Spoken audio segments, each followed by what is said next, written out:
the beauty of God's country. Here in the woods, let me tell you, just seeing his creations, the trees, and not the grass since we're in the woods, but you know, all of the underbrush and everything, it's all made by God's hands. Hey everyone, Richard Kennedy here, and I hope all of you are doing well. It's been a while since I've made a video sharing my personal testimony. And so I've had some people, you know, kind of come to me and say, well, it's you need to make a new one. It's been a while since you shared your testimony, so here I am. So before I share my testimony, I would like to read some verses from my mother's Bible. So 2 Corinthians 4, 1 through 18. Therefore, seeing we have this ministry, as we have received mercy, we faint not, but have renounced the hidden things of dishonesty, not walking in craftiness, nor handling the word of God deceitfully, but by manifestation of the truth, commending ourselves to every man's conscience in the sight of God. But if our gospel be hid, it is hid to them that are lost, in whom the God of this world hath blinded the minds of them which believe not, lest the light of the glorious gospel of Christ, who is the image of God, should shine unto them. For we preach not ourselves, but Christ Jesus the Lord, and ourselves your servants, for Jesus' sake. For God, who commanded the light to shine out of darkness, has shined in our hearts to give the light of the knowledge of the glory of God in the face of Jesus Christ. But we have this treasure in earthen vessels, that the excellency of the power may be of God and not of us. We are troubled on every side, yet not distressed. We are perplexed, but not in despair. Persecuted, but not forsaken. Cast down, but not destroyed. Always bearing about in the body the dying of the Lord Jesus, that the life also of Jesus might be made manifest in our body. For we, which live, are always delivered unto death for Jesus' sake, that the life also of Jesus might be made manifest in our mortal flesh. So then death worketh in us, but life in you. We have the same spirit of faith, according as it is written, I believed, and therefore have I spoken. We also believe, and therefore speak, knowing that he which raised up the Lord Jesus shall raise up us also by Jesus, and shall present us with you. For all things are for your sake, that the abundant grace might be through the thanksgiving of many rebound to the glory of God.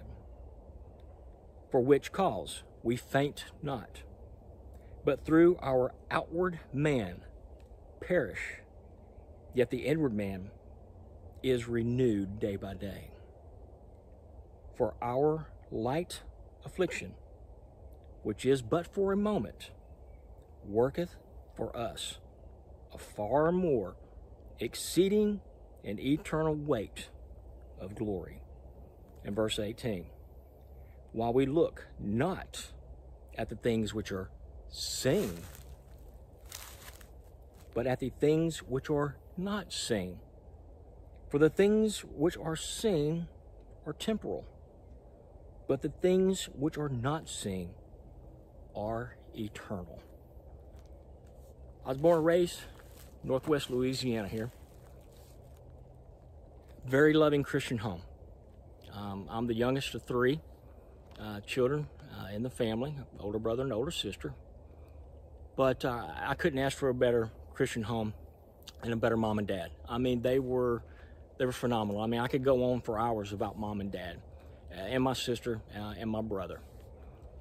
And we were in church. I mean, I was born and raised in church since the day, I started going to church since the day I had a bottle in my mouth. Born and raised Christian, Southern Baptist. I mean, it was church every Sunday morning, every Sunday night, every Wednesday. Then as you know, I got older. There was a little bit of an age difference between my brother and I. So when I got older, I was at home by myself a lot, with mom and dad, obviously. But we weren't rich, but we weren't poor. Mom and dad lived, and we lived a good, modest, middle income family. But me being the spoiled little brat, I guess you could say I got a few things maybe being spoiled that maybe I shouldn't have, like the motorcycles and things like that when I was in elementary school. And boy, that one motorcycle, that took it from there. I was motorcycle crazy, and my brother and brother-in-law were into motorcycles as well, and dirt bike racing and things like that. So, but great childhood.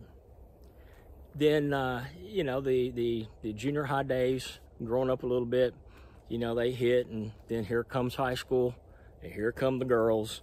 So I'm a small guy, but one of my main goals when I hit high school was to play football. Guys, I got picked as a freshman to play on the football team. And I can remember, I would put 110% in on practices. And like I said, I was one of the smallest guys, and I didn't get to start my freshman year for the first part. Coach comes to me one day and says, "Son, you want to play offensive guard?" I said, "Offensive guard? Man, that'd be a pretty big boy to do that." "No, you want to try it out?" And I said, "Well, sure." Like I said, I was one of the smallest guys on the team. And I can remember in the 9th grade, when we first started football, and in like August, and you're going into your freshman year, I can remember going to the weightlifting room, and man, I was a scrawny little thing, and I can remember walking in that weight room, and I'm seeing all these big guys in here, and all these juniors and juniors and seniors. Oh man, they got them big old 45-pound weights. They got like 3 of them on each side, six total, and they're pumping that iron. And I'm like, yeah, that's me as a freshman, like this, probably 120 pounds. So I started hitting the weights, and I put a lot into practice, worked really hard. And again, the coach come to me one day and says, you want to play offensive guard? Well, sure. So again, long story short, after I played that one game of practice and then played the next game at left offensive guard, I stayed at left offensive guard as a freshman. Like I said, I was putting in 110, 200% into practices.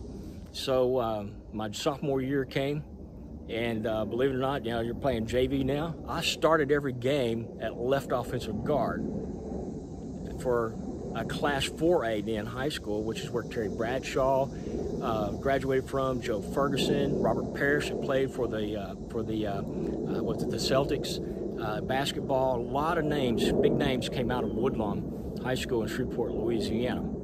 So back to the gym thing, I get there, and I'm kind of back and forth as a freshman, and I'm gonna be like those guys. And so we get on that weight bench, and it's our first time, and man, put them weights on there, boy. The bar alone weighs 45 pounds.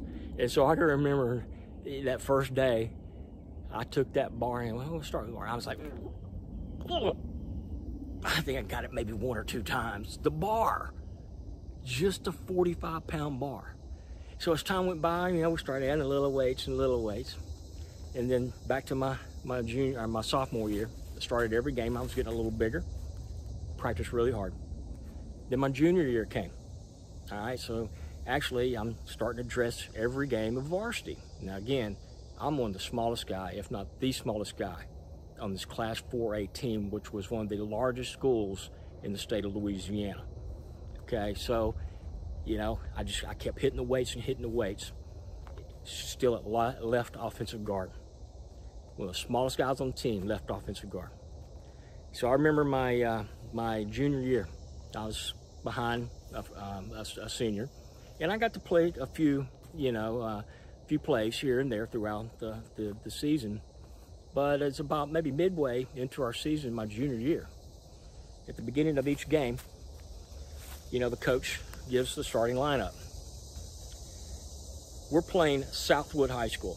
Southwood was by far our biggest, we hated Southwood, and every year, that Woodlawn Southwood game, there's a stadium downtown Shreveport. It's a big stadium, Independent Stadium. This one game, the whole stadium would almost be full. It's a big stadium. The Independence Bowl is played there. It's big. We would almost fill that whole stadium when the Woodlawn Southwood game. So my junior year, there again, I'm the smallest kid on the team playing one of the biggest positions.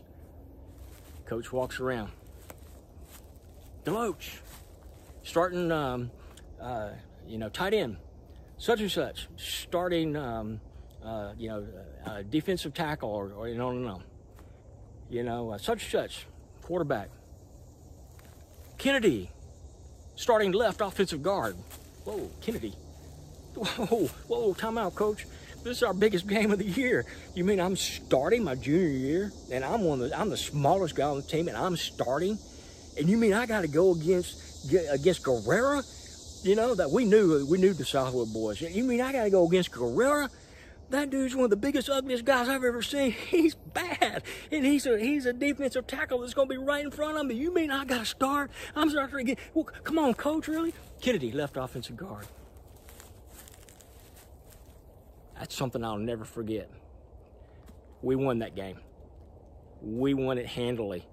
And I was, switching in and out with the senior, but I started that game in the biggest game of the year. And then I started every game my senior year at left offensive guard. I remember at our banquet at the end of the season where we got our letter jackets and, our letters and things like that. And the coach in my senior year said, this prize or this award is going out to the smallest guy on the team.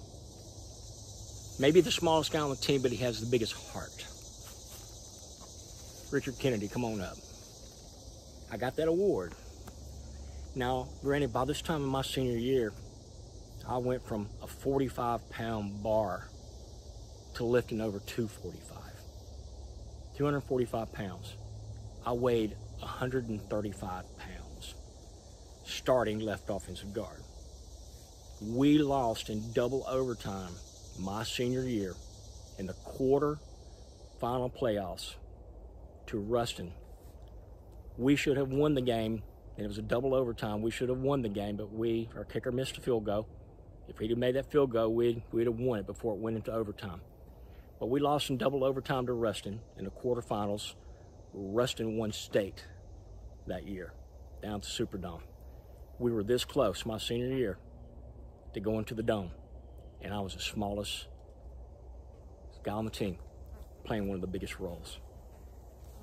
So, life goes on, and you get out of high school, and here comes college. Yes, I'm a sinner. I did some things in college and high school days. Not murder or anything like that. I'm a sinner, just like everybody else is. I did some things I shouldn't have done wrong. Shouldn't have done. We all do it. But at least I can sit here and honestly say, Father, forgive me my sins. I do repent. I do ask for forgiveness of my sins. And as we grow up, married life and things like that. Yes, I've been married before, and I'm not married now. I have two beautiful daughters. Again, through my adult ages, did some things I shouldn't have done. Okay, it happens. But, Lord, forgive me my sins again. I never gave up God, or I've never not believed in God. I've always believed in God. Even through some of those wild times, God was there. Let's just put it that way. So as life, I got a little bit older. I owned a couple of businesses that failed, but I'm a hard worker. My life has been a roller coaster, up and down. I'm 56 years old now, but it's been a roller coaster ride. I've lived almost in the nicest house in Colorado, in a Taj Mahal, as I call it. Beautiful home on a golf course to live in. Yeah, I was homeless for a little while, sleeping in my truck. No, just for a few days. But things happen. Here comes an airplane right now, B-52. So I was very successful with a large corporation as an account manager, but I got tired of the corporate job. This was in my 40s. Got tired of the corporate job and quit and opened up a restaurant. It wasn't just a restaurant. It was a restaurant and a sports bar. Yes, I've drank. Do I drink now? God bless our military. That's a B-52, flying over right there. God bless our military. My dad was a World War II vet, 2 Purple Hearts and a Bronze Star. I pray for our military often. God bless our military. So, in my 40s, yes, I opened up I'm a barbecue pit master, make some pretty good barbecue. I opened up a restaurant in Colorado and a sports bar. Had that for maybe close to 3 years, but I realized the bar thing wasn't me. It wasn't my thing, period. You know, I've sat at bars before, and I've had, you know, a little bit too much to drink, but I never became an alcoholic. And I remember when I got my liquor license to sell alcohol, full-blown liquor license, I was told, you're going to go one or two ways. You're either going to learn to hate it, or you're going to love it, and the odds of you becoming an alcoholic by owning a bar, it's all mine. All this alcohol, it's all mine. You know, people that are the owners can become alcoholics and get into other things as well. Well, see, the Lord had this plan because I learned to hate it. I saw myself sitting across the bar many nights that we'd have to call a taxi, come get them. Now, I never got rowdy or anything like that when I drank. I was more of the calm, but I still saw myself across that bar, you know, just speaking loud, cutting up, you know, and having a good time. But I looked many times across my bar and said, wow, that used to be me. That used to be me. So I ended up closing that down in Colorado because something called me to come back to Louisiana in 2015. This being 2021 now. I moved back home in 2015 as my elderly mother was coming down with dementia. And so something told me to move back. And I did. I ended up closing my restaurant, sports bar down, and I moved back home here to Louisiana. No job or nothing. I just packed it up and I moved. Hated leaving Colorado. Love Colorado. Still got friends over there. When I retire, I'll retire in Colorado. But I think it was 8 months after I moved back. I was visiting my elderly mother. She was in the hospital about to have surgery. My older sister was in from Georgia, and my brother was there, and my sister-in-law over almost 40 years at the time. So my brother and sister-in-law, my older sister, you know, for mom's surgery. I went to my mom's restroom in her hospital room one night while they were there. I walked out of the restroom. I remember seeing my mom's bed, you know, in front of me. She was in bed. I don't even remember falling. I woke up. I was sweating like a dog. I had 3 nurses in front of me, pressure cups going on my arms, and I didn't know what was going on. And so I came to, again, sitting on the floor, you know, why am I here? They sent me down to ER. Stayed half the night there and said, Mr. Kennedy, we can't find anything wrong with you. Your blood pressure dropped to nothing, and we don't really know why. And so they sent me home. Now, I felt fine at that time. I was fine. Said, your blood pressure dropped to nothing. 2 nights later, my ex-girlfriend, and we dated for a few years, my ex-girlfriend was there at night. My brother and sister-in-law had just left to go home because they'd stayed with mom the night or so before and spent a lot of time up there, so I was going to relieve them and to stay the night with mom in the hospital room. And they had just left. My ex-girlfriend was there with me. Went to mom's restroom, walked out, saw the bed. I don't remember falling. Same thing happened. I woke up. This is 2 nights later, second time. Woke up on the floor, sweating like a dog again, same 3 nurses in front of me, pressure cup going, and this was in May of 2016. I ended up staying 3 days in the hospital, 2 doors down from Mom, Mother's Day in May. 2 doors down from Mom. 3 days, they couldn't find anything wrong. Mr. Kenny, they ran all kinds of tests. Your blood pressure dropped. The second time, I'm just going to put it this way, that this happened, I had a vision. And since then, let's just say it was my calling. That was my calling from the Lord. I have seen some unbelievable things, but in May, back to that, 2016, after that happened, a few weeks right after that, the end of May, my brother and sister-in-law, my brother's a preacher of a biker church in Shreveport. They just did a wedding out near by one of the lakes, local lakes here, and they were on their way back. It was a biker church wedding, so they were on the way back. A drunk driver pulled out in front of my brother as he was driving his motorcycle, and he was going about 50 miles per hour, and he hit the back of the truck. Let's just say my brother and my sister-in-law are lucky to be alive today. My brother has to use a walker. They were in the hospital for months after months, and then out, and then back in the hospital, both of them. I mean, it did some serious damage to, I forget how many bones or whatever it broke my sister-in-law, because she was on the back of the motorcycle, and when it hit, she pole vaulted up, from what I understand, or what they said, up and over between 2 power lines. How she lived, I have no idea. How my brother lived from crashing right into a bed of a truck going 50 miles per hour. There's only one way they live. God. Starting, this was in May of 2016, and starting in January 2017, especially February 1st, I started seeing some unusual, unbelievable miracles of God take place before my own eyes.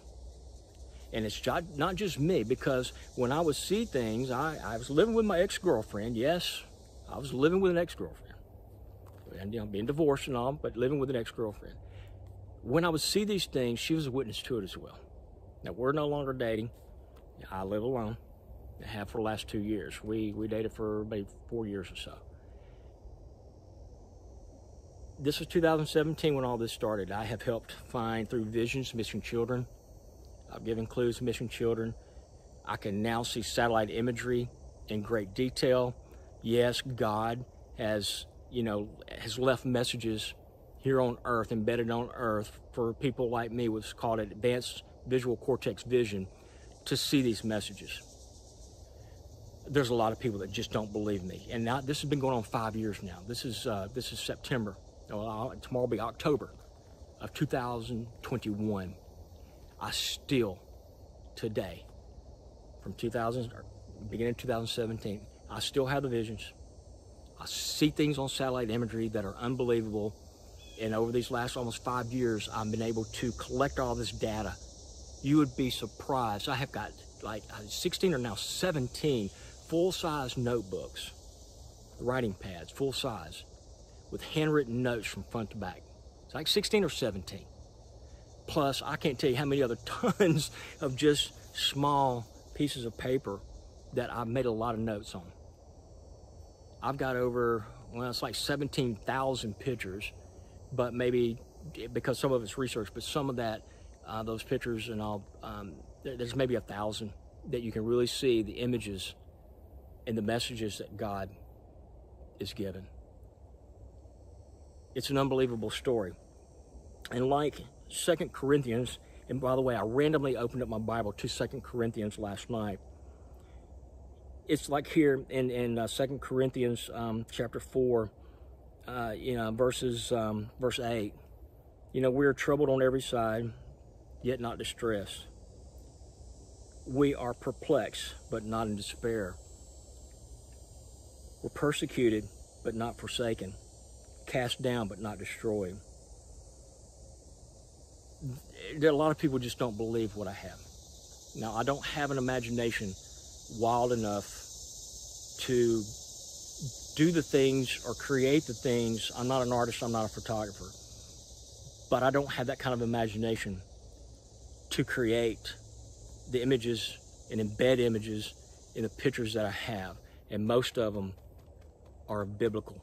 I've now been able to tie a lot of my pictures with the images to what's written in the Bible. What I have is real, but there's not many people that believe. There are not many that believe. I don't have that much of an imagination. You know, I've had visions again of missing children, of fires. I can't tell you how many earthquakes I've predicted, volcanoes that erupt I've predicted, hurricanes, paths of hurricanes that I've predicted. One of the last ones, that just moved through, days before here in 21, forgot which one was it, I forget which one it was. That hit up toward down south of Houston. I mean, I predicted it right where almost the eye hit, and I've done this many times. And the thing is, I have proof of all of it.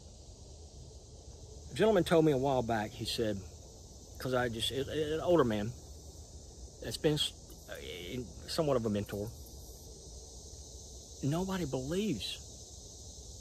But yet, I mean, I have literally tubs, plastic containers full of data and things that I've seen, full of proof. But yet nobody believes. I have offered many times. I'll open it up. It's 5 years now. I'm ready to open all this up and show people, here's proof. First off, how many days do you have for me to go over it? How many days? Not hours, days do you have? Not one person has taken me up to look at any of it. I mean, I've shown friends just a few little things, just a few. One just told me a while back, you're full of bull. And this was one that's been seeing this stuff off and on for 5 years. And just recently, you're full of bull. That hurt. I'm sitting here trying to show. So this mentor guy says, nobody wants to sit down with you because they're scared. They know it's real. They know it's real. And again, I randomly opened up the Bible last night to 2 Corinthians 4. And with that said, it's right here, 18. While we look not at the things which are seen, but at the things which are not seen. For the things which are seen are temporal, but the things which are not seen are eternal. I can see those things which are not seen. I can show people the proof of what they can't see, but I can't see. And when I show them, or try to show, here it is. Even satellite imagery, anybody on this planet, you come to me and I'll say, here's my phone, here's Google Earth. Pick any spot on this map. I did this a while back with my youngest daughter. Go anywhere on the globe and just point to an area. Okay?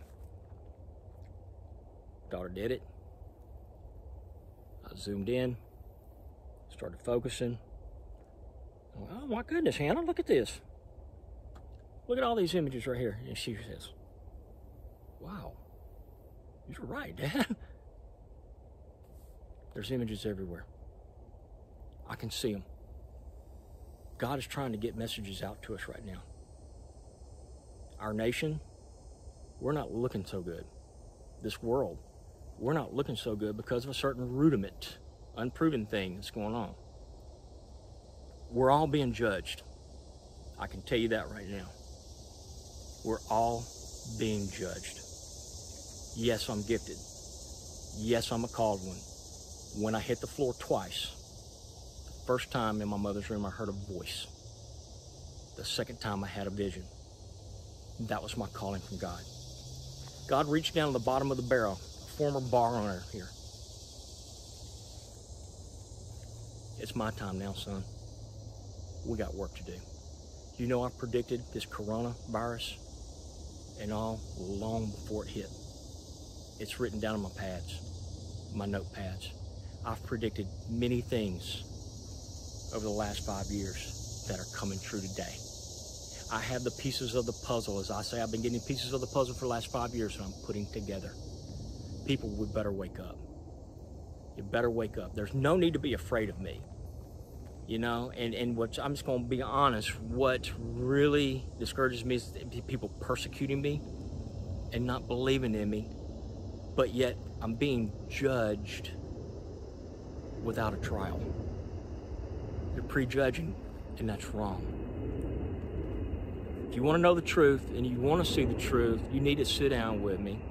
Or better yet, I've reached out. Let me share my testimony with people.